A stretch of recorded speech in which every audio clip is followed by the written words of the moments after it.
This episode of the Busted Wide Open podcast is brought to you by Blueberry.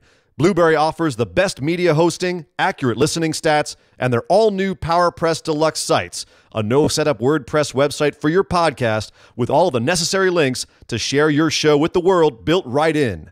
If you currently produce a podcast and are looking for a better media host or looking to start a new one from scratch, head over to orbitaljigsaw.com/BWO and sign up for the best media hosting and a PowerPress Deluxe site to get your first month absolutely free. That's orbitaljigsaw.com/BWO, or just use the promo code BWO at checkout for your first month free. And with that said, enjoy the show. This is Jeff Gobb here at PWG. Tremendous. I don't even know the name of the show, but you're listening to Busted Wide Open.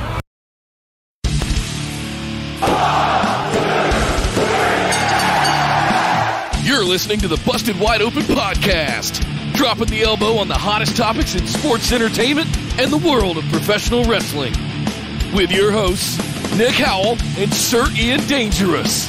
Coming to you from the Orbital Jigsaw Network Arena in sunny Southern California.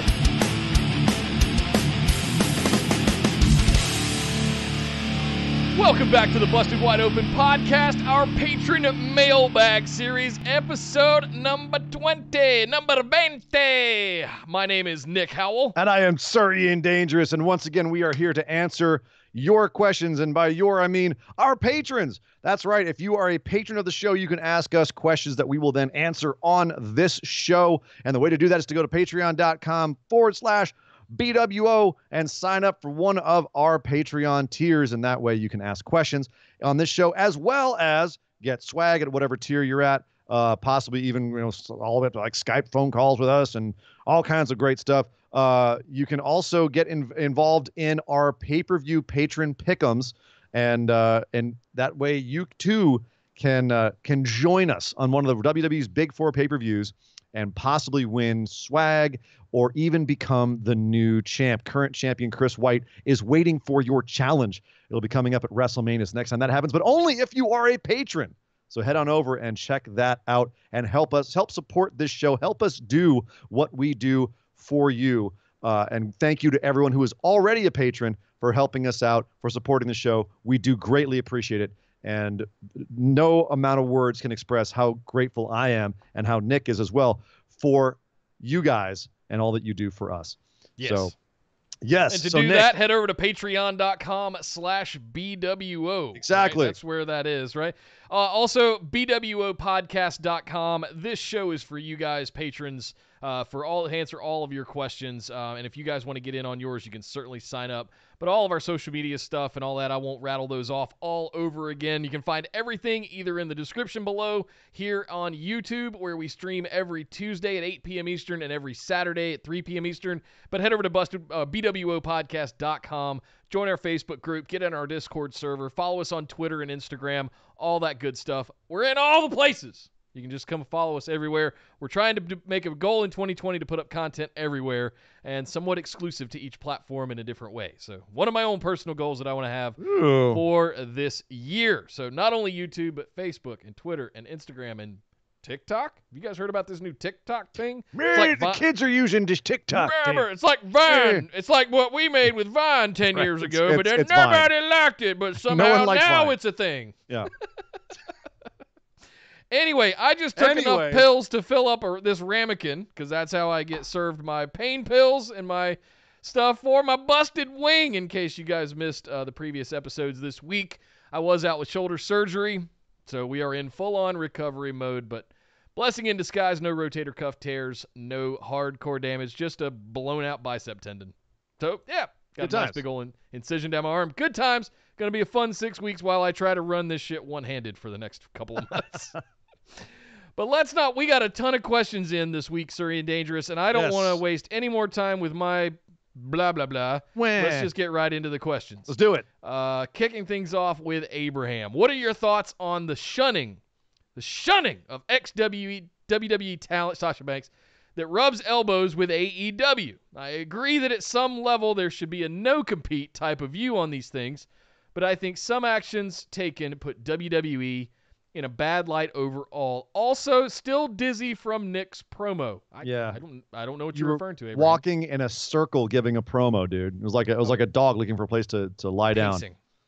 I was foaming and pacing, waiting to get out. Pacing let out is of my back cage. and forth. You were I've been wearing a hole in the floor. confined to a recliner for 4 days and not able to leave that space. All right, let's get to his question.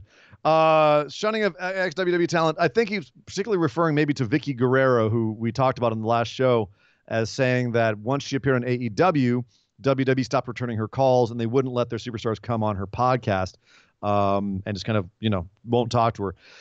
I feel like it's shunning for as long as it's advantageous to WWE. If they had like an Eddie Guerrero memorial event, they'd call up Vicky and be like, come back on. It's not, I don't think that hardcore.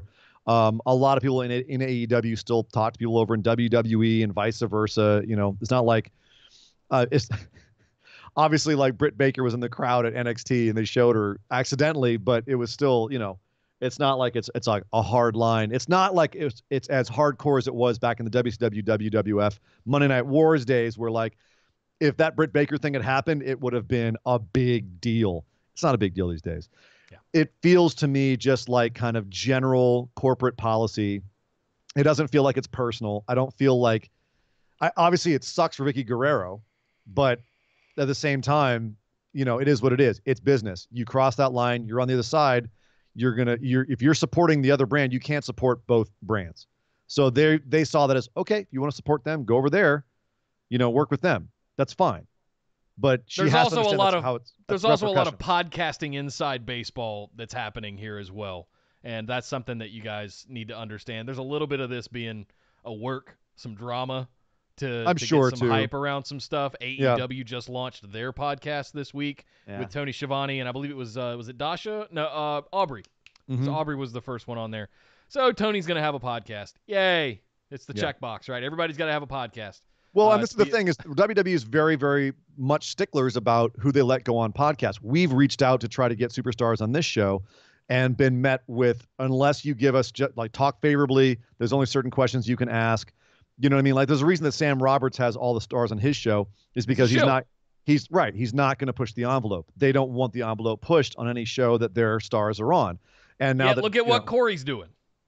But that's also a work. He's also trying to push envelopes. His whole point of his podcast is to give the impression he's pushing the envelope.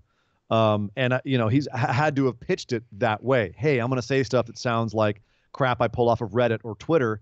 And try to stir these people up. It's going to bring more ears to it.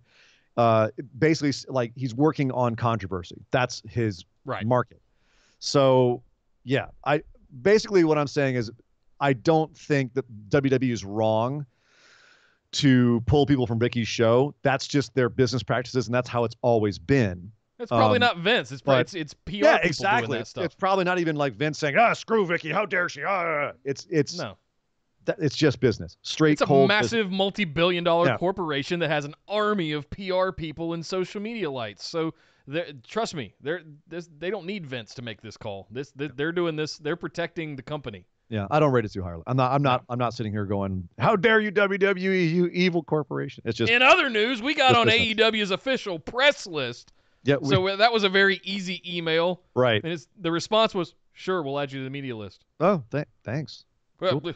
I wrote this really nice kind of form letter professional email and introducing us in the show. Sure, we'll add you. Oh. Okay. Well, and then I just start getting this floods of emails that like all their stuff they send out to the press every week. Awesome. Oh, it's fantastic. Thank you very much, Abraham, for leading us off with a good one. Next up, Billy. Welcome back, guys. No TNA question this week, so you've been tasked, gentlemen. You need to make a horror movie with current wrestlers. Have we done this recently? I think so. In kayfabe, who fills all the roles? Director, writer, final girl. I like that. Killer, heroic boyfriend who dies in a stupid way. Any and all horror tropes you can imagine. Bonus points if you have a twist ending. Thanks for all you do, guys, and thanks for keeping it fun. Oh, Jesus. This feels like a bonus episode. This is... We could have some fun with this one. Just because, and this happened last time, where I totally forgot that Jay White would be a great killer because, knife pervert. Right. So, yeah, I feel like I could give like a quick answer off the top of my head, but I could give a much more entertaining answer if I just like sat down on the couch and stared at the ceiling for about half an hour. Right. I mean, director, I obviously right off the bat, I think Paul Heyman would be really funny as a director, or Vince, just screaming and yelling. Who would write the show? I don't know. Vince Russo. That would be a horror movie then. It'd be Right. horrific. Final girl, for whatever reason, Alexa Bliss is the first person that pops up. John Carpenter presents. John. Yeah, right. John Carpenter presents The Matt Murders. Final girl. I like I said, Alexa Bliss is the first one that pops up. She feels like a final girl. Now that she's a face, let me put it this way. Now that she's a face, she feels like the final girl. Dana Brooke. No. Dana Brooke would be dead in the first reel. Dana Brooke would be dead in the before the credits ran. What are you talking about? Come on. So written and directed by John Carpenter. Final girl, you've got Alexa Bliss. I say Dana Brooke. Let's go heroic boyfriend, and then we'll finish off with killer. Who do you have as Otis? That's just too obvious right now. But I mean, who else would be a good? He dies because he gets distracted by a ham. Johnny Gargano seems more like a classic heroic boyfriend, right? At least before his recent heel turn. Yeah. Like he's kind of a classic heroic boyfriend. Just the goodest guy. He's just the goodest guy. Whitest of white meat baby faces. Who would walk right into like the worst possible death. Yeah. Oh God, it's meat grinder on my legs. He walked into a bush hog. He saw a ham in there. Right. That's Otis. Were we talking about somebody? I was talking about Johnny Gargano do something still be like the heroic boyfriend. Otis. I was stuck on Otis. Yeah, he's distracted by a foodstuffs, and piece of ham and a bear trap. That boy's dead. No, Otis, not the ham. The bush hog. Otis, don't eat the ham. Don't eat the snap. Oh God, Otis. By God, Otis. No, Otis would be like the fat best friend who always had a crush on the final girl, but like the boyfriend dies and he like sees he has his chance in the final reel, and like she's like, oh, you're actually a really sweet guy, and then he dies like saving her. That would be Otis. Oh, so he wouldn't good. be the boyfriend. Sacrificing himself to save the final girl. Exactly. Oh. Yeah. Oh, it's so good. Twist ending. The final girl actually did it. Alexa Bliss is actually the murderer all along.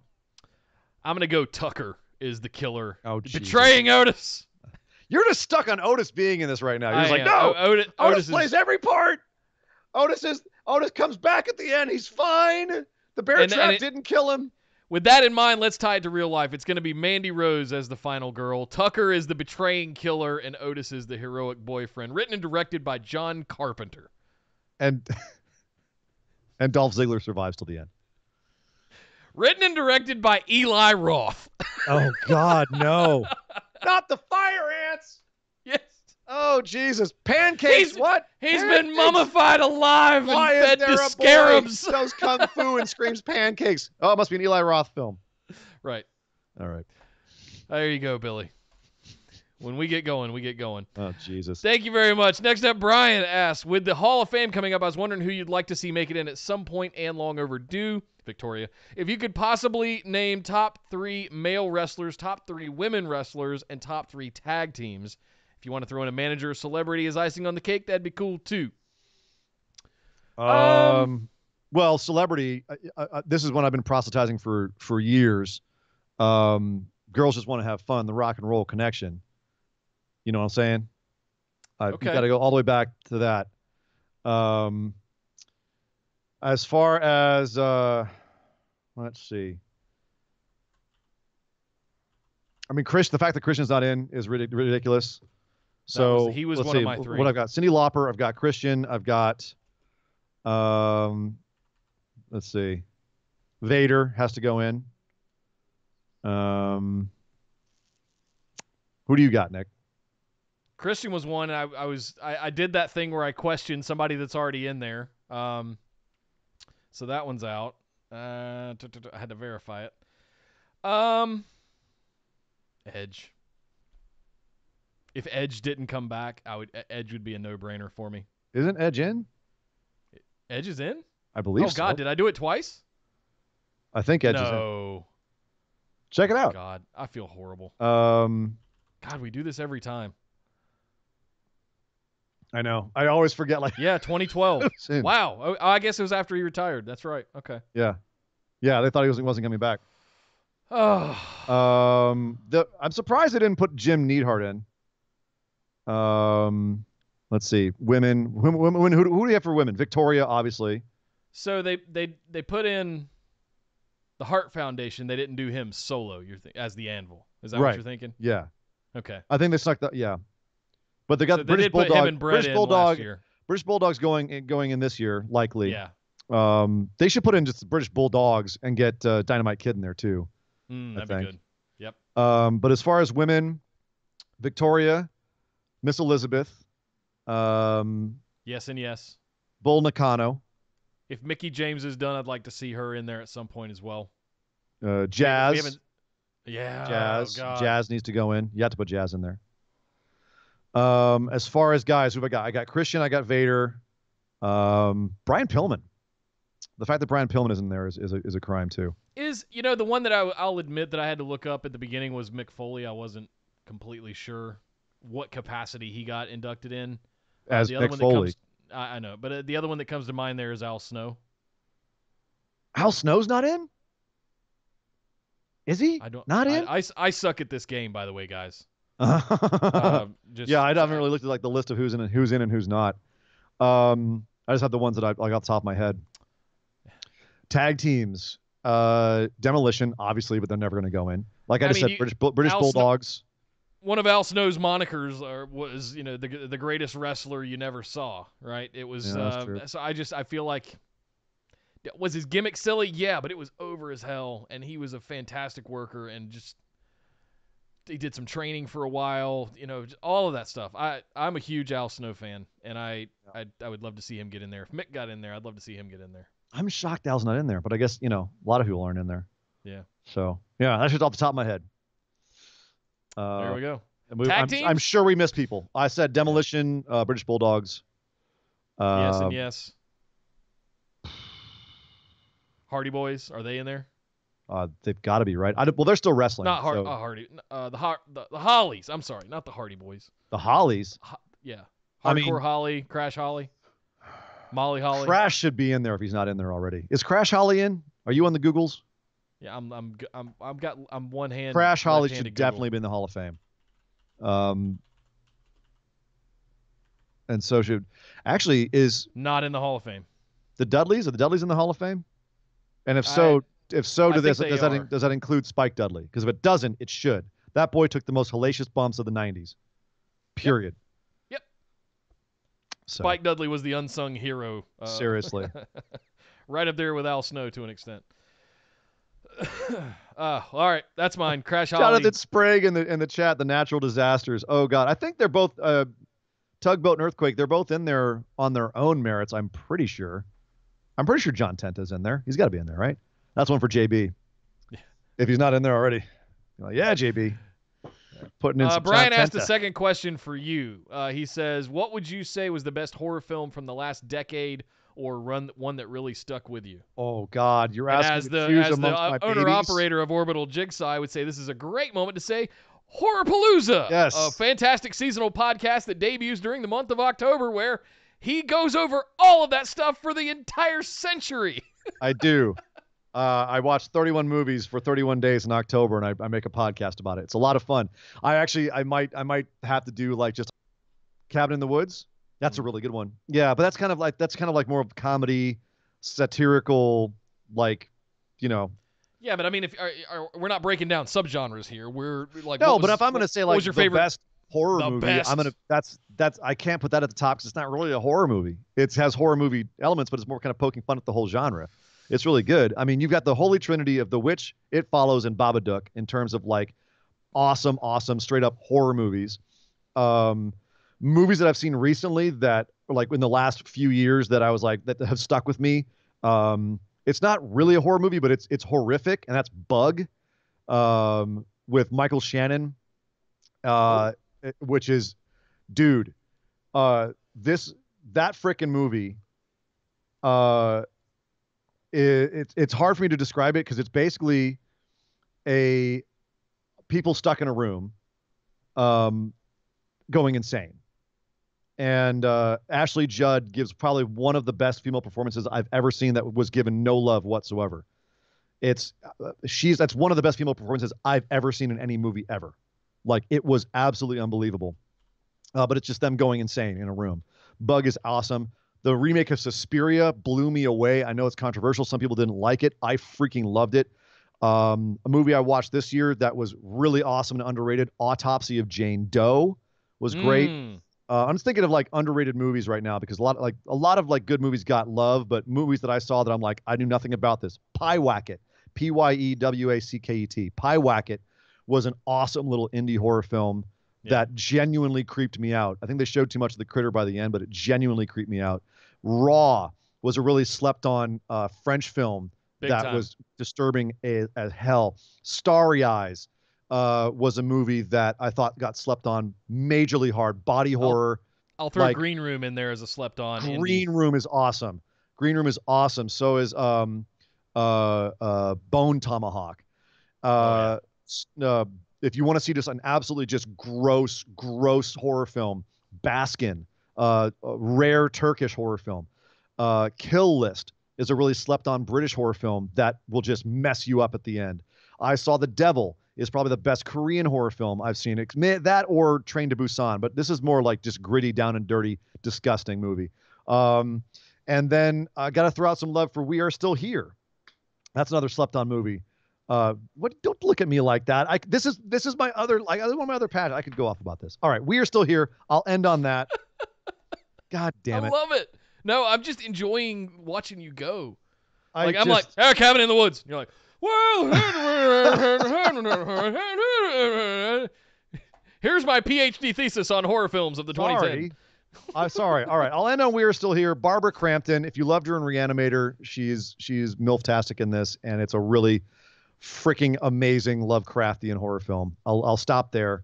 There's a bunch of them. Boom. I mean, my honorable mention I'll give is the It adaptations. Yeah. Fantastic. Again, mainstream. They did. I was shocked at how good those were. I wanted to hate them. The second one was but the first one I was out of the park. I was shocked. Very big part of my childhood. I wasn't ready to enjoy them as much as I did. Yeah, same. And second viewing and third viewing has been like, I really like these. Oh, Esmeralda, The Ritual. God, you're so right, girl. The Ritual is fantastic. It's on Netflix. The Ritual, outstanding. Andy Serkis's special effects guys did the monster in it, and the monster is one of the coolest monsters you've ever frickin' seen. Also, shout out to The Void, which I think is still on Netflix as well. If you like The Thing and Lovecraftian stuff, The Void is awesome too. Absolutely, The Ritual, totally awesome slept-on movie. Yeah. Boom. Yes. Thank you very much, Brian. Next up, Sean asks, as always, thanks for putting out the effort week in and week out, fellas. It's greatly appreciated.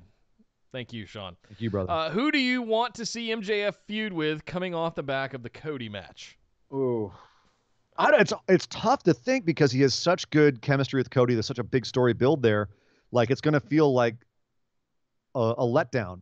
Not a letdown necessarily, but like a less than. No matter who he goes against. You know what I'm going to say? Jungle Boy.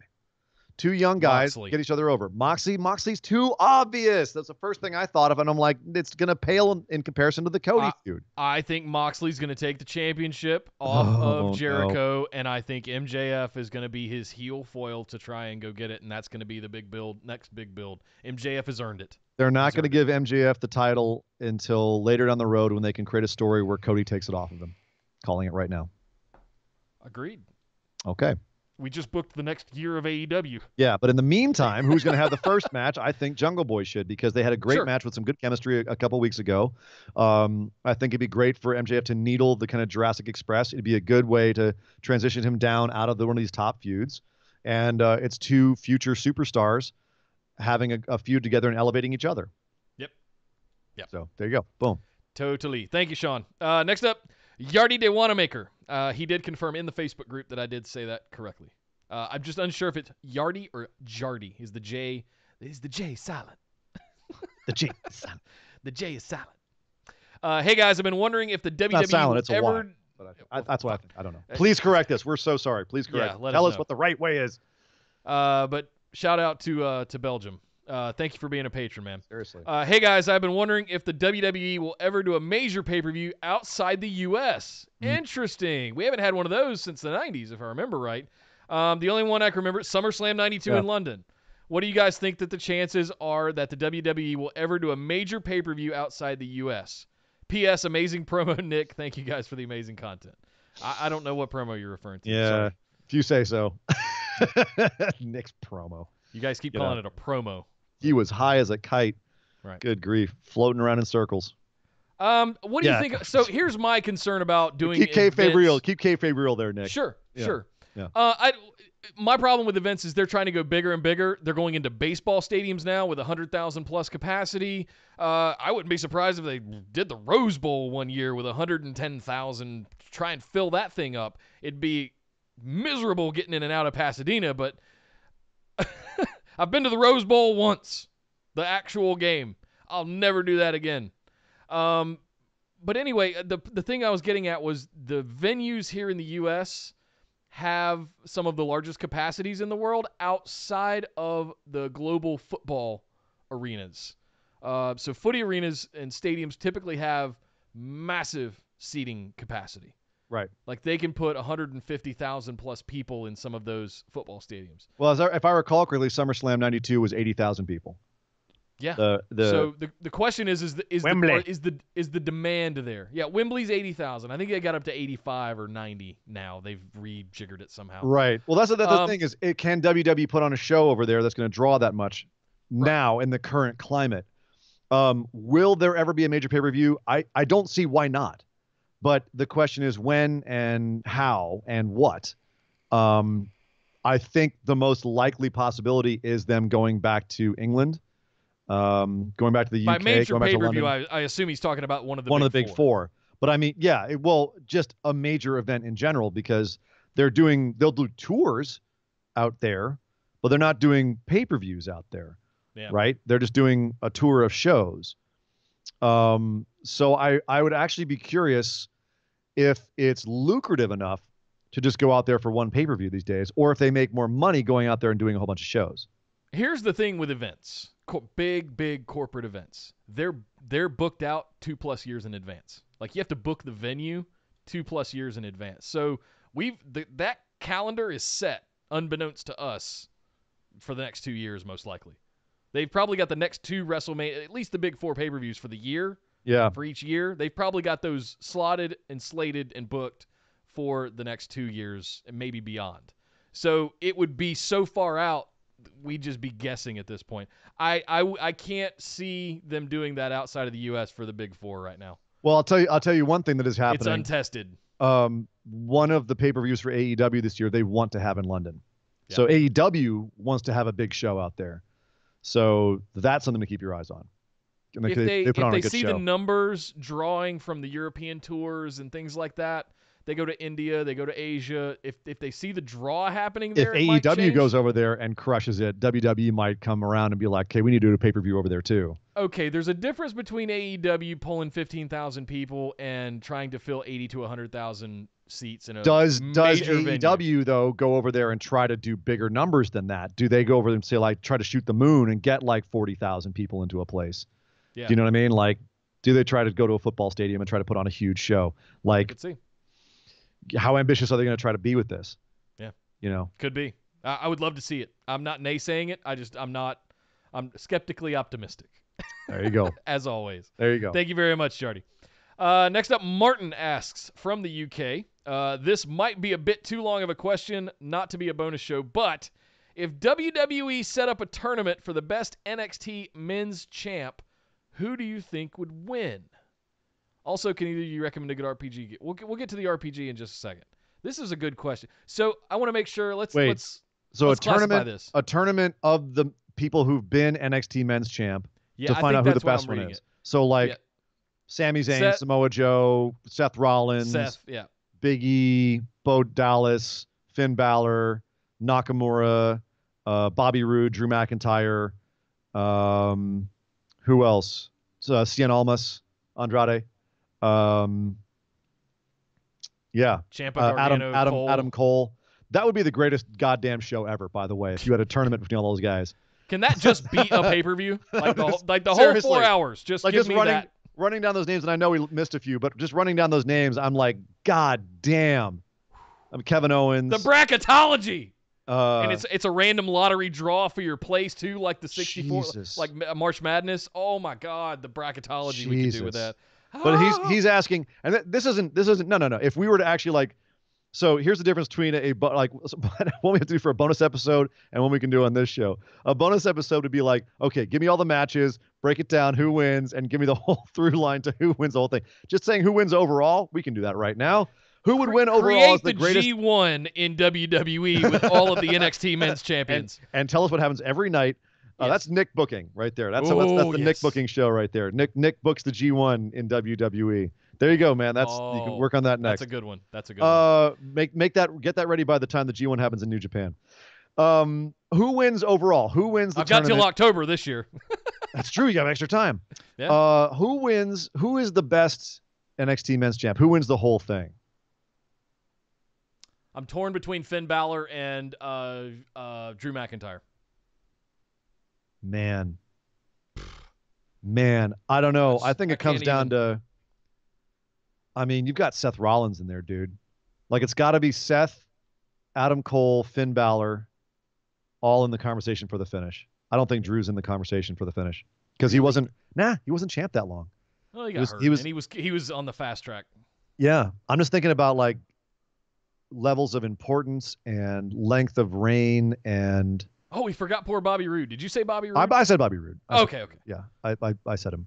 Nakamura too. God, he would be a good one too. Oh my God. He had a pretty decent run. Kevin Owens had a good run too for a while there until Finn took it from him. Esme says you're both wrong. It's Angel Garza. Angel Garza has never been the NXT Men's Champion. Not yet. He's been the Cruiserweight Champion. There is only one man who has for the all of the to 5 be the minutes NXT Men's Champion. That is Finn Balor. NXT. Oh God! There's a pay-per-view, Matt. Main event: Finn Balor versus Angel Garza in a dong match. Dong match. Finn Balor comes out. He shoves his junk into the camera first thing. Angel Garza, he takes his time. You know, you have to take your time with these things. Seduce them, bring them in, and then halfway through the match, rip off your pants. Behold what I've been hiding underneath the entire time. The Garza dong. Behold and weep. Weep at the sight of the Garza dong. That's right. If China was the 9th wonder of the world, was the Garza dong the 10th? Perhaps. I don't know. It's a tie between him and Finn with an exclamation point. We're steering into this Garza dong thing a little too much. No. What are you talking about? We've been talking about stupid, sexy Finn for years. It's just finally someone came along that could stand up to him. Martin, I got to tell you, my gears are turning. This is one of the better questions we've had because I actually want to write this. I actually want to create this. So hang tight. Oh, God. Yeah. This could, once we get file past that away Nick with booking Nick booking to Mania. That we may or may not ever hear.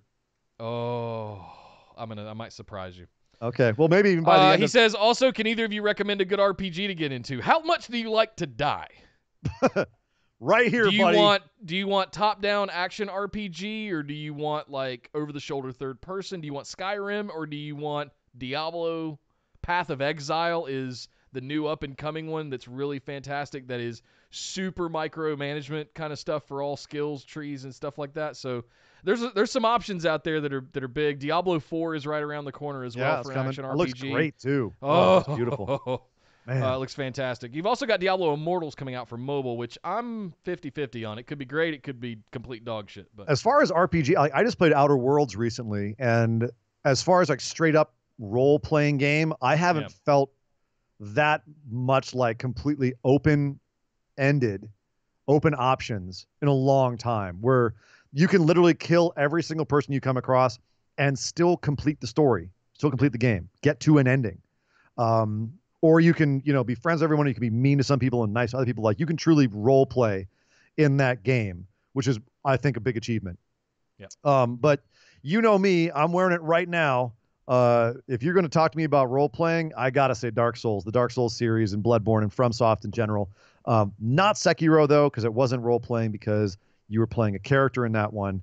You couldn't make your own character. And also, I didn't like Sekiro because I don't like playing Guitar Hero when I'm playing my role-playing games. But and that was just, dodge, dodge, parry, parry, parry, dodge, dodge. Ugh. So yeah, I'm always going to say Dark Souls though, because I'm a Dark Souls freak. I'm a FromSoft freak.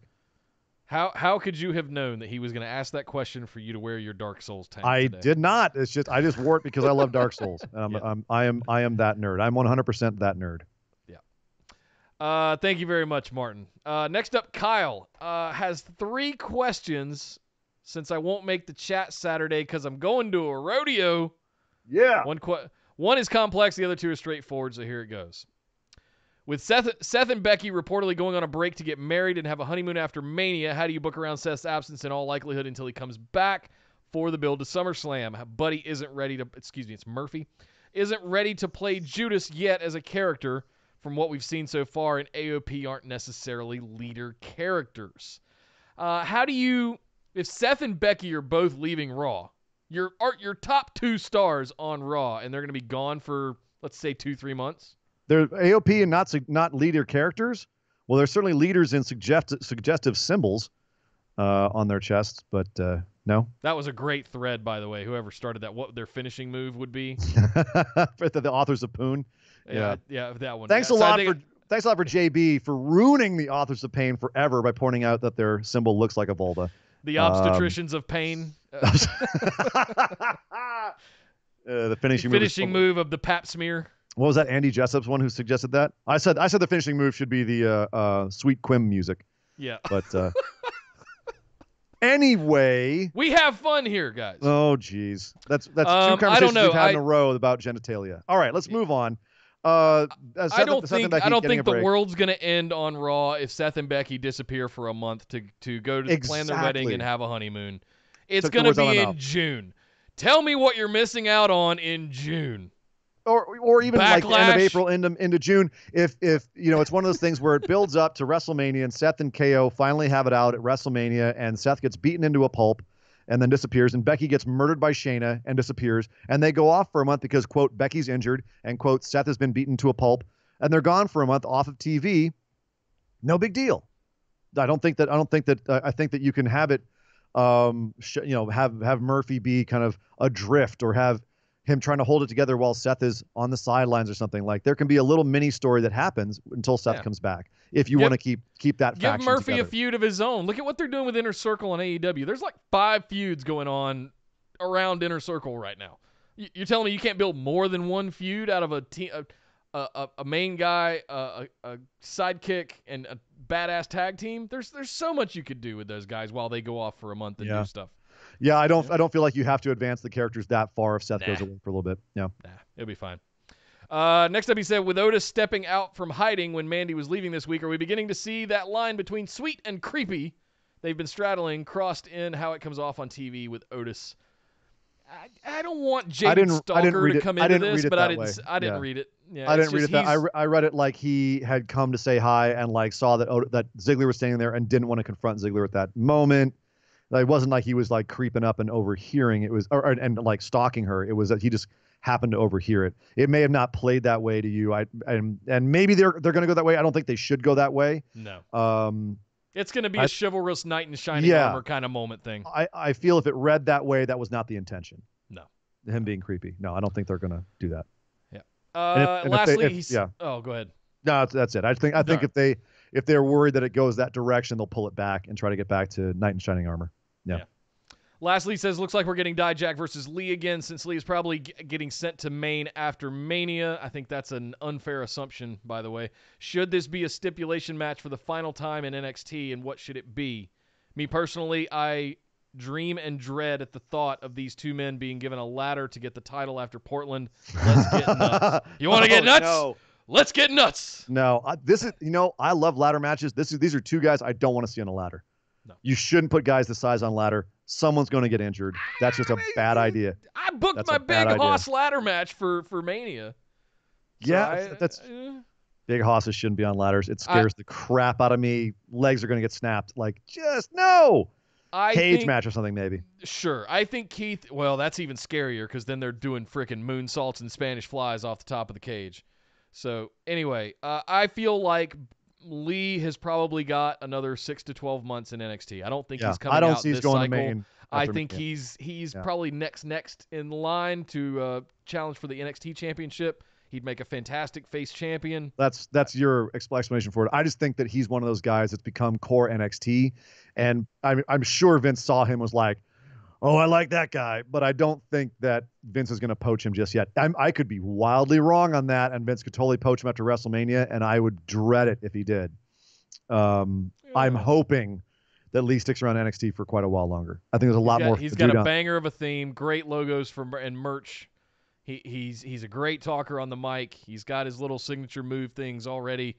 Like, he's packaged. He's turnkey, in my opinion. He could easily go up after Mania and make. Did you see the backstage show this week? By the way, great episode of backstage this week.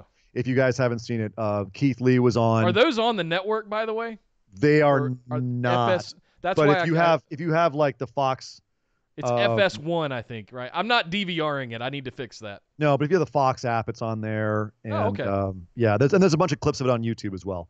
Okay. But Keith Lee was on. Great. Mark Henry and Booker T both, and Mark Henry, but more Mark Henry, just lathering up Keith Lee. Like, they are looking at this guy as the future, which is really cool to see. And hopefully that translates to people in WWE who are in creative and they see him as being that. But just not yet. Let him stay in NXT a little longer, please. Please. I'm terrified of guys going to main roster now. I really am. I'm more terrified about them going to main roster than Dijak and Lee in a ladder match. How about that? Hashtag keep it in your pants. Yes, there you go. Yep. Exactly. Thank you very much, Kyle. Hope we got all three of those for you there. Next up, Esmeralda. Hello. Hey, Pod Papas. Nick, happy to see the surgery went well. I hope you make a quick recovery. Thank you very much. So I've been thinking a lot about the Golden Lovers lately. That's interesting. Okay. It really sort of opened people's minds to LGBTQ storylines in wrestling, that they can indeed work. Mm-hmm. Do you think that WWE should try to incorporate LGBTQ storylines, and what are some of the positives and negatives to that? I don't trust WWE to be able to pull off a storyline with the subtlety and elegance that they did the Golden Lover storyline, where nothing was explicit, nothing was over the top. It just was, right?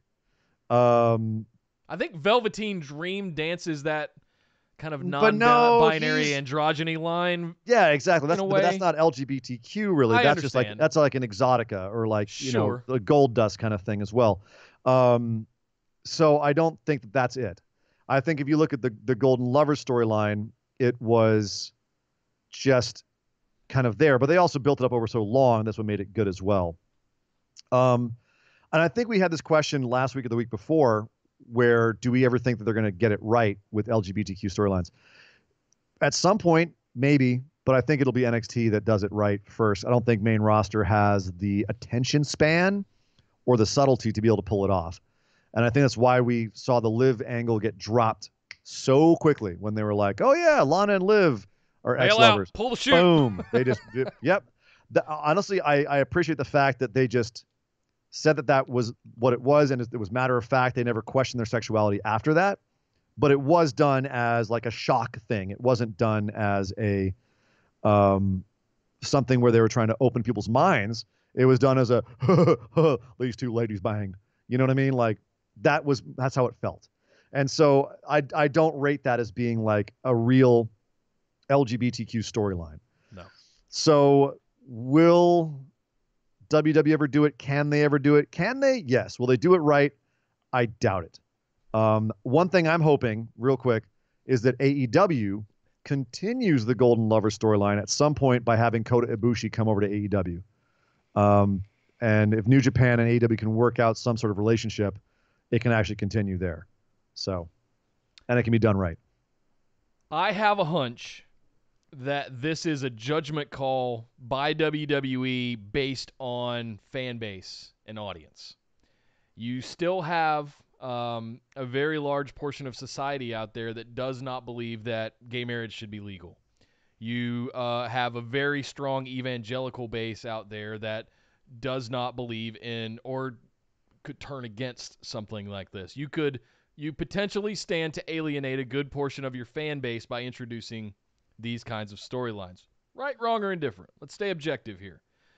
So I want to make sure that I dance this line carefully because Ian and I have been very clear that we fully support all of that stuff and we want to see it make its way into modern wrestling. Done right. I don't want Chuck and Billy Part 2.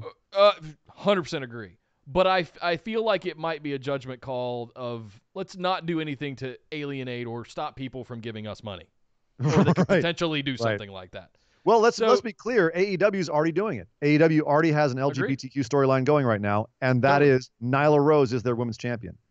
Let's not forget Sunny Kiss as well, Sure, and that's not even a storyline. The fact that that's not a storyline is in itself a storyline, right? The fact that they're not making a big deal about that. What's the thing that's making it a story? Is people freaking out about the fact that there's a trans person as the women's champion. But I guess that's kind of where I'm going with this is by saying that I think the best LGBTQ storylines they can tell are ones that aren't stories. It just exists, right? It just is. Yeah.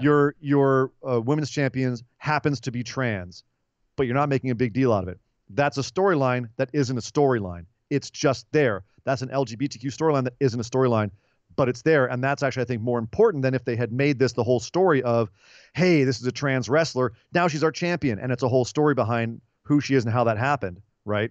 And in the same way, for instance, like this Otis and Mandy thing that's going on, if you were to have that kind of storyline, but just it happened to be an LGBTQ storyline, like, if it was, if Otis wasn't Otis, if it was Dana Brooke instead, for example, but they never made mention of the fact that it was that. They just played it as straight as they're playing the Otis and Mandy storyline. We'd consider it an LGBTQ storyline, except that the whole point would be, the point and the most important thing about it would be that you weren't making it about it being LGBTQ. It just happened to be LGBTQ. Yep. So I think the most LGBTQ thing that WWE has done in favor of is have an openly gay wrestler in Sonya Deville. And not make mention of it. And Daria. So and not make a big deal out of it. Mm-hmm. But if you go back and watch, I know a lot of you don't watch it, but there was some really good insight on Total Divas this season where they had Sonya basically introducing her girlfriend. They built her all of the female wrestlers helped her build a float to be in the Gay Pride Parade. Mm-hmm. There was all kinds of good stuff. So is that door opening a little bit? I'm seeing that. Yes. Is it going to make its way onto TV in a story form? I'm not sure. And I'm not sure if it would be the right thing to do at this point in time. And that's why they didn't pull the trigger on it. Yeah. Yeah. So I think they were smart to be like, we don't think this is going to come across well yet. I have hope. I have hope that it will happen one day. Yep. So. Same. Thank you very much, Esme. Great question. Love talking about that kind of stuff. I got to say, man, it's one of those things where every time I see progress like that, I think, what if Chris Kanyon were alive today? One of the most underrated wrestlers of his era, and he took his life because of a lot of stuff, but, part of it was the backlash that he got for coming out of the closet. So, yeah. It's so sad. It just, what a waste. Who better than Kanyon? Right. Next up, Jacob asks, "Hey guys, welcome back, Nick." Thank you, sir. I really enjoyed TakeOver Portland this past weekend, but I felt like I've seen that show before. What? I mean, okay, I think I know what he's saying. Finish the question. Is NXT stuck in a pattern, or am I just watching too much wrestling? I think that he's hitting on something there. Okay, so I first of all, I don't feel that way about NXT Portland. I felt like that was one of the best shows I've ever seen. Agreed. I didn't even get a chance to recap it with you. And we saw, Dijak and Lee do that match the first time, or the first really big time, I guess. And yet I was still entertained by this iteration of it. So we literally saw that match before, and this was still a good version of it. As far as the end of the Ciampa and Cole match, that felt like, and we were joking about it earlier. That's where NXT, I think, is getting into a rut, where their main events have to become just like ridiculous, kicking out of everything, tons of finishers flying everywhere, Canadian destroyers all over the place. And that might be getting a little old and a little stale. As far as everything else, I can only say that, Jacob, maybe it is watching too much wrestling, because I'll tell you, we watch a lot of wrestling too, and there's a lot of stuff that I start seeing over and over and over and over again. Like SmackDown is just painful to watch because it feels so rote. We've seen so many of those things so many times. But I thought NXT TakeOver Portland, even the stuff that felt like it had been done before, was still really entertaining because it was executed so well. Yeah, that was my take on it. I don't know. I don't feel I don't have much else to add. I think that you nailed it. You know, it's one of the listen. The finisher spam and the kicking out of everything is very polarizing in the sense that there's a group of people that like it and that are fine with it, and there's a group of people that just hate it, like viciously just a finisher's a finisher and it should finish the match and rabble. I get that, right? There is an argument to be made for that, but at the same time, I've never caught myself not breathing more times than watching NXT TakeOver main events. Exactly. Yeah, that's very true. So but the problem God, he's kicked out of At a certain point, though, it's going to numb us to their finishes. Like, they've got to pull it back so they can go back out again. You know, they got to pull it in a little bit so that they can then go to those extremes again. They can't keep escalating in this way. Like, at a certain point, it's going to start turning everybody off. I also feel like there's a part of a dynamic in NXT specifically that is that caters to that crowd, right? That those guys are very hype, very up on it. It's different at the takeovers because it's a larger actual venue with a larger crowd, but I feel like the Full Sail audience is very unique in the industry. It's something that we don't really see much, outside of Tokyo Dome kind of stuff. People that are just all in on that particular brand and have been there for the long haul and just love that kind of stuff. It's a kind of a niche crowd. It's a very niche, smart crowd. So they like what they like. And right now it's looking like they like finisher spam, and Triple H is steering the ship into it. Well, at least live, I bet it plays great. Just freaking out. The hype in the building must be insane. I and that's can't infectious. Wait to go to it. Yeah. It's infectious through the TV. So yeah. Good question, Jacob. Definitely one to keep an eye on over the next couple of years. One to chew on. Next up, Danielle. Nick, it's good to have you back up and running. Thank you very much. I've been starting to watch older matches of main roster guys in New Japan. So far, it's been Shinsuke and La Sombra from a CMLL championship. What are two Gallows and Anderson matches and AJ Styles that are killer?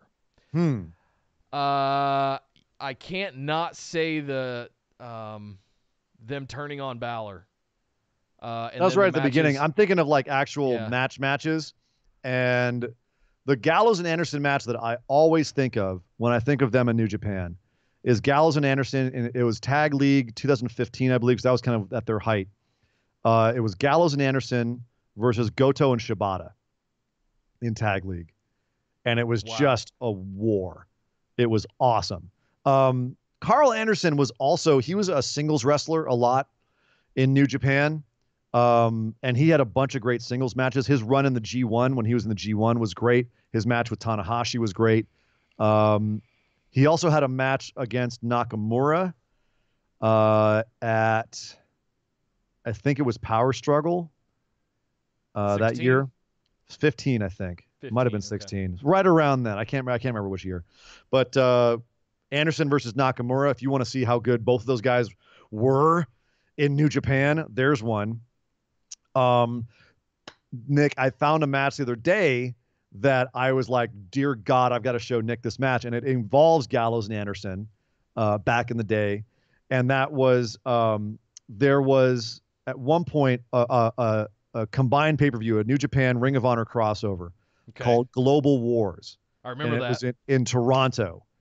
Okay. And it was, at the time, the Bullet Club was led by AJ Styles. So it's AJ Styles, Gallows, Anderson, and the Young Bucks. Bucks had come in, yeah. Yeah, so it was those five versus Ring of Honor. And Ring of Honor was the Briscoes, War Machine, and Roderick Strong. It was just, that was 2015. Danielle, I'm on the same page with you here. Ian formally inducted me into New Japan pro wrestling with the 2017 G1, I believe it was, and I've been hooked ever since. But I've gone back and watched like the history, like the stuff Kevin Kelly does, his series that are brilliant. The Bullet Club series was awesome, and some of the other stuff around Tanahashi and the rise of Okada and all. Like I've watched the highlights, but I'm right there with you. Like I'm making mental notes right now. Like Power Struggle 2015, I gotta go watch that one. Like go back into the app and watch. It's the best $8 a month you'll spend. It's better than the network in my opinion. It sucks. The search is. You have to learn how to navigate through it. Yeah, it takes a while to figure out how to get around in there, but once you do, it really is. There's some unbelievably good stuff. Trove. AJ Styles, if you want good AJ Styles matches, obviously there's this Wrestle Kingdom one against Shinsuke Nakamura. That was Wrestle Kingdom 10, I believe. Obviously, I'm a Minoru Suzuki fan, so AJ versus Minoru Suzuki when they were in the G1 Climax together was delicious. And of course, basically every other like good wrestler who was over there. Okada, he had a good match with Okada. Cole was there for a minute. Yeah, Cole was there. I'm just thinking she was asking about AJ Styles. Okay. Yeah, Styles versus Okada. Was it Dominion? Styles Omega had some matches too, leading up to the turn. And then Styles Tanahashi in the G1. I remember that being a really good one. So yeah, so there's basically Styles versus, if you see a match between Styles and any of the big names in New Japan, it was probably a good match. Yeah, probably a good match. Yep. Yeah, and most of those you can probably find on the internet. You don't even need the app, but buy the app. It's worth it. Yep. Yeah, you just say AJ Styles Okada and just see what pops up. Yep. AJ Styles Ibushi. Oh God, him and Ibushi. I don't even remember when that was, but it was around that time, around like 15 or 16. I think it was 15. Him and Ibushi. I don't even remember which pay-per-view it was, but I remember that was 16 because that was when Kenny. That was right before Kenny took over. So that would have made it 2015 then. So yeah, I think it was AJ Styles Ibushi. Just Google that. YouTube search AJ Styles Ibushi 2015. See what you find. If you want something crazy as a bonus, go look up Ricochet versus Will Ospreay. Best of Super Juniors. You'll see where hashtag flippy shit was. That's where flippy shit came coined. from. The origin of flippy shit. Yeah. So. They do rope running with handsprings. They don't even they're not running. They're just handspringing back and forth. Thank you very much for the question. Next up, Dominic. Hey guys, welcome back, Nick. Thank you, sir. What are your favorite finishers of all time? All categories, single tag team, submission. Thanks. P.S. Nice promo, Nick. I was expecting a heel comeback. I don't. This promo you guys are I don't know what you're referring to here. Nick, a heel? What are we talking? What are you talking about? Did something? Anyway, I was in a haze. I'm not sure what you guys are referring to. But okay. He's on Oxy right now. He doesn't even know what you're talking about. When you have to have a ramekin for all your pills. Oh God. Is that for your pills or is that your pee cup? What is that? No, it's because I have one hand in about 12 different pill bottles that Esther politely opens and puts into a ramekin for me. Thank you, baby. Let's see. What are your favorite finishers of all time? Single tag submission. Oh God. Submission. I mean, I've always been a fan of like the Chris Benoit's crippler crossface. Yeah. I know it's not. It's seen so many like modifications and iterations over the last couple of decades. Not when John Cena does it, then it's terrible. But like a true crippler crossface, it's also genuinely, if you get put in it, it sucks. Oh God, it sucks. I wouldn't want to be within 100 feet of Chris Benoit. You know. Well, for multiple reasons, but let's not for the controversial reasons, but that dude was scary. Yeah, he genuinely was. Friggin' Wolverine. Good Lord. Single. Let's see. I mean, we've been asked this before. I always said that the old school DDT, Jake Roberts DDT, where you're driving your opponent's head into the mat. Now it's a goddamn transitional move, but like back in the day, that was a finisher you could believe. Because I'll tell you right now, if you're in a street fight, you get a guy in a headlock and you just drop onto your back onto the cement, the fight's over. He's out. It's done. It's done. It's a finishing move that you could conceivably believe in the real world would end a goddamn fight. It's cold. A stunner is one of the greatest finishers of all time, if not the greatest, just because of the way Steve Austin executes it. Specifically, Steve Austin's stunner. Like that is one of the greatest greatest finishers of all time. It's a goofy goddamn move. Yeah. Let's call a spade a spade. It's a goofy goddamn move. The setup is goofy. The move itself is goofy. But goddamn if that isn't one of the best finishers of all time. And Murphy might have topped Rock for the best sell last week. He backflipped. He did a I've goddamn never seen anybody backflip. do a damn backflip. Like even you had Scott Hall who almost left the building. He flew so far. You had The Rock who flopped around like a fish. I've never seen anyone backflip on a stunner. Goddamn Murphy. Doomsday Device for tag teams. I mean that's. I'm a big fan of Shatter Machine. You guys know I love the Revival. I like the high low. I like the high low. Yeah, Shatter Machine's great. High low is good. The Magic Killer's not bad. It's it is what it is. The AOP. I'm not a fan of Magic Killer. It's like you're rolling up a carpet. I love AOP chairs and then super power bombing, the double power bombs. I wish they would still do that. I can't wait to see those guys have legit. Yeah, the legit tag team matches like we saw with them in DIY. Hope we get some more of those. Yeah, singles for me. Oh, Andy Jessup, 3D. Yeah, I'm sorry, you're right. The 3D is the greatest tag team finisher. That and Doomsday Device are just right there. Yeah. Damn, 3D is so good. I pop every time for it too, Andy. Dude, so right. Yeah, I think that's all three, right? Yeah. I just haven't named a singles one yet because I don't know if are there any that I go crazy about? I don't know. You didn't pop like a madman for the stunner? People's Elbow? I know you like the Rock. Rock bottom. I would pop for the announcers calling it, and just it being the thing like back in the day when finishers would finish you. To our question earlier, right? If Rock hit the rock bottom and then rope ran and did a People's Elbow on you, you were done, right? That was as silly as it was. What's funny? What finisher I think does? I mean, I also Undertaker chokeslam or Tombstone has got to be in there. But what finishing move I loved back in the day when I first saw it, and I still every time I really sit down and think about it, is a great finisher, and it's so damn intimidating. Is the F5? Oh yeah. And the scary thing, the thing I like the most about the F5, that's not a move everyone can do. Only Brock can get literally anyone up on his shoulders and spin them off. He's done it to everyone. He's done it to the goddamn Big Show. If you knew the Big Show, you can do it to anybody. So, and I'm sorry, when he does it to little guys like Seth or Finn, and they just go, and they go flying off. Sorry, that's a great finisher. A move that I always thought Owens should have done more often was that super fisherman suplex. He did it in his first year when he was brought up. He did it in the debut match with Cena when he was still NXT champion, and it blew my mind. Is that why you like Nikki Cross's fisherman's hook buster? I love the fisherman swinging neck breaker.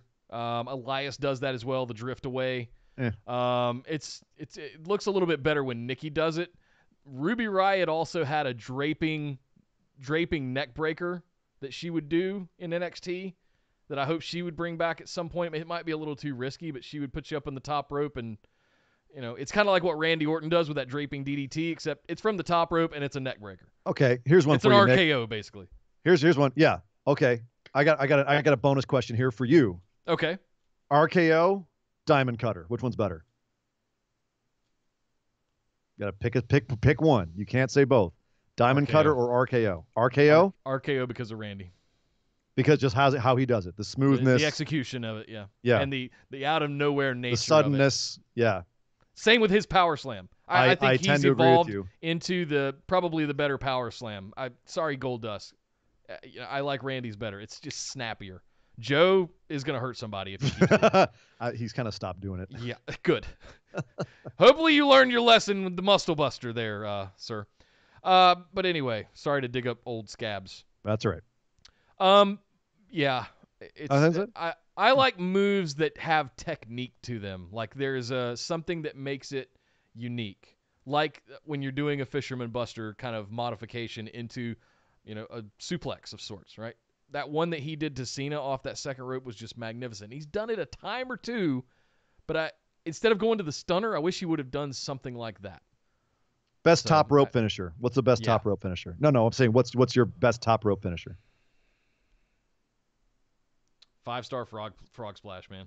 Ooh. RVD. That's a good one. That's a good one. Yeah. Over Eddie Guerrero's? Yeah. Ooh, man. It's that close though. It's neck and neck. Yeah. I've got it's either Macho Man's elbow drop or the Black Arrow for me. Yeah, throw the 630 in there too from Ricochet. 630 is cool, but Black Arrow is just nuts. Yeah, it's just absurd. No. All right, we could talk finishers all day. All right. Good question, Dominic. 30 minutes later, here we go. Yeah, right. Next up, Patrick asks, first of all, so happy you're back, Nick, and doing well. Thank you very much, sir. Much obliged. This week, my question is, do you think this will be Undertaker's last WrestleMania match? I feel like he chose AJ so he could have one last good match on the grandest stage of them all. Dude, I have no idea what that guy Nobody knows except Mark. He should have retired after the Roman match. That was the one. It was just too perfect with the gloves and the hat. He's still drawing massive paydays for these Legends matches that he's having. He's not going to go away, nor would I. To come out and work for 10 minutes and get paid $500,000. I wish he would stop. Yeah. It's harming his legacy at this point. Yeah. I wish he would stop. I think he should have legit retired after the streak was broken, left the hat and the stuff in the ring, and the Roman match, the garbage Roman match where he showed how bad he'd become. I know he's had surgery since then, has gotten back in shape, but he had the match. We were like, cool, yes, he's done. He passed the heat on to Roman. Left it, and the hat and the gloves in the ring was the perfect send off, and the turnaround and the fist. Like I had the emotions for that, and then for him to come back and just keep going and going. Mark, stop. The Undertaker. Stop, dude. Vince is just trying to keep going back to the well until they just can't say yes anymore. Yeah, like seriously, Vince is gonna keep pulling him. Well, and it's him too. He could say no.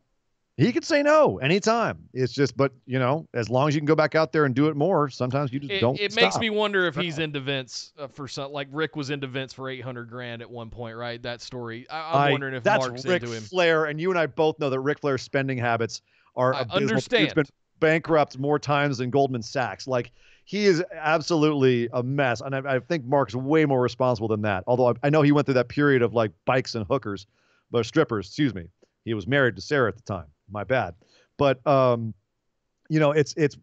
one of those things where I feel like he's been more responsible in the long term. This is on him wanting to keep coming back and having matches. Look, Undertaker versus AJ Styles, I don't think it's ever happened before. Would I like to see it? Yeah, I would have liked to see it more 10 years ago. Now, all right, it'll be something at least. But will it be his last match? Somehow I don't think so. And the reason I say that is because he keeps coming back for more matches, one. Two, AJ doesn't feel quite like the career capper that even Roman felt like. So, yeah, I feel like he'll be back for more. I really do. If I had to put money on something. I still feel like it should be Cena. Like taking out Taker for the last time? Yeah. I don't know. Something in my gut with those two kind of. Do you want some Ian booking? Go for it. Undertaker and Kane retire each other. Match ends when they pin each other, or they both can't sit up anymore.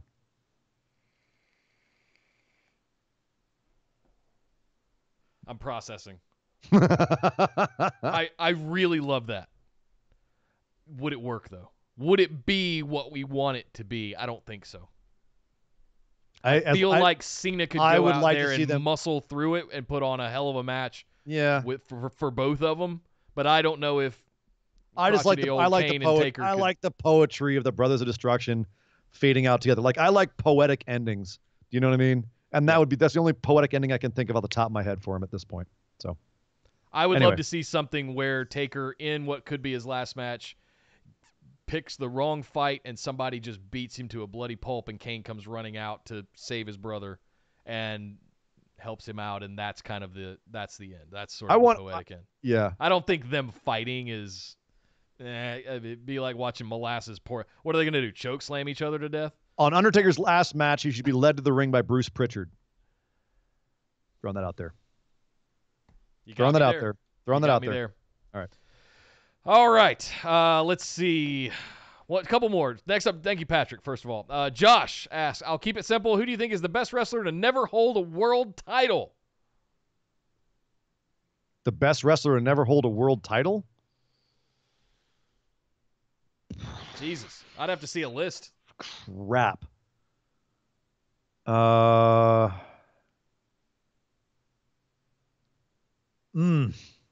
trying to think of all the people that have never held a world title. Did Shamrock ever get the championship?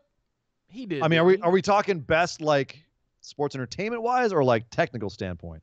I'm thinking Blackman, Shamrock. I'm wondering. I think those guys were fantastic, but never got the true accolade that they deserved. They were always those just. They were the killers. I don't know if they were ever.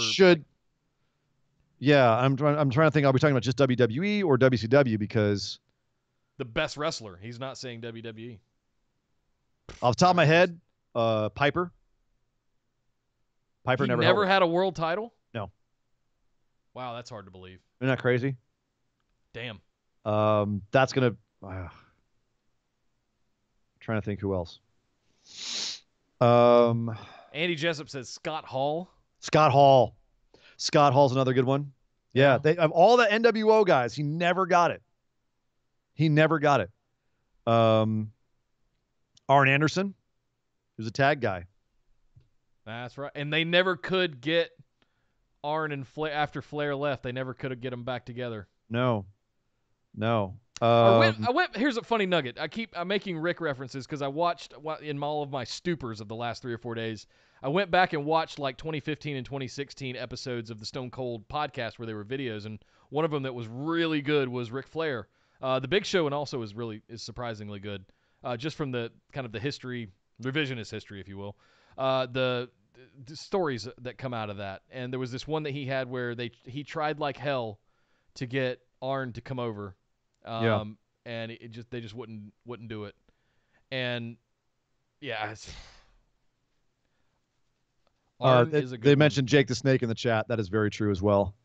I know why they didn't because of just the time he was in, but same with, him and Roddy both like could have. There were bigger stars like him and Roddy. Yeah, I was going to say exactly. Him and Piper Ted DiBiase never won it back in the day. Yeah. And you weren't going to in that era. Rick Rude never won it back in the day. Orndorff never won it. There's a lot of guys you can look at. Barry Windham, like guys you can look at and be like, okay, they could have, but they just were always that second tier guy. Yeah. You know what I mean? They never quite elevated when you had guys like Hogan just running the ship and Warrior, So, yeah, that's all I can think of off the top of my head. But I think that's some good ones in there. Yeah, it's also subjective to what your definition of a wrestler is. Do you want? It's also subjective to what your definition of like greatest wrestler too, because like I just listed off some names like Wyndham and Tully Blanchard and Arn Anderson, like they're all great, but I can understand why they were never top guys. Yeah, you know what I mean? That wasn't their role. Roddy Piper was a top guy. Surprised he didn't get it. I'm not sticking with my Roddy. Roddy's my like number one. Like, why was he never the champ? I'm lasering in on Blackman and Shamrock for some reason. My guts. I don't know why that way. He also says, Nick, don't be so salty. JB could never replace our boy. Aw, that's right. Unless her and Ian go live, she's a lot easier on the eyes. Hey, that's very true. That's very true. Nick has a better beard, but she is much easier on the eyes. She is gorgeous. Yes. Let's see. Finally, last but certainly not least, Marshall asks, welcome back, Nick, one-winged angel. Well, you got the one-winged part right. Yeah, busted wing. With the announcement of AEW's action figures, does this take them to the next step of legitimacy, and what is their next step? Yeah, doesn't hurt. It was inevitable. Absolutely. Doesn't hurt. What do we all remember from kids? We remember Wrestle Buddies and, the stuff, and we remember the ring. What makes them legit is how good those figures look. God damn. Yeah, I want them. I mean, they knocked it out of the park. I mean, like, even the torso has a flex point. Like, that's a little weird. It makes Moxley look like he's got some sort of weird rib cage thing going on. Screw the Kung Fu grip. I mean, the amount of joints and motions that those things can do. How dare you? G.I. Joe is mad at you right now. What is the next step? I think this is a good way to close out. I've been saying video game. They're saying in the chat right now. I agree with them. Kenny Omega is making. He's already working going on it. To be a video game. He's already working on it. There will be 100%. You heard it. Please don't commission 2K games though. It has not worked out well. No, don't do it. Don't do it. Oh my Lord. I'm thinking of like, what is it a video game? Is that the next thing? Like Absolutely. I've said personally, I want to give them 6 to 12 months before I really begin to judge anything about it. Give them time to do things like action figures, merch, video games, things like that. I don't know if that legitimizes them, but I'm looking at like, what's the next big thing? I honestly think it's some sort of network. It's some sort of monthly subscription platform where they can begin to archive and have replayable content, develop original programming around their superstars, introduce some level of developmental, whether that's a partnership with Joshi Stardom, whether that's something, whether that's New Japan. We don't know. I think there's gonna be one more step that we've yet to see uncovered. It's been rumored, the Forbidden Door and all that stuff, but I'm wondering what that next big business step is. No, I think you nailed it with the quote unquote Forbidden Door thing, like getting to a point where they're more legitimate in the wrestling world. And I think that part of legitimacy is going to be them sticking around as much as anything, like just being around. Stamina. Ultimate goal, I think, would be to have pop culture awareness, or at least more than they have right now, because WWE has pop culture awareness because of nostalgia, because everyone still remembers the Attitude Era and Hulk Hogan and all of that. And AEW doesn't have that history. So when they're showing up on morning shows, when they're popping up at sporting events, people know who they are. Like that I think needs to be what they're aiming for in terms of public awareness. Just having a toy line or a video game or a breakfast cereal or ice cream bars doesn't make them legitimate. It's a nice thing to have. You know what I mean? Legitimacy is what did Andy say? And that's exactly where I was going with the whole network thing. I've speculated that Tony Khan could write a check tomorrow for either Impact and or Ring of Honor. And if you saw that happen, you immediately get that entire TNA library. You get all of the Impact stuff. You get all of the Ring of Honor stuff for the last 2 decades. Bam. There's your content library. Plus, you can then take that some additional stuff, develop.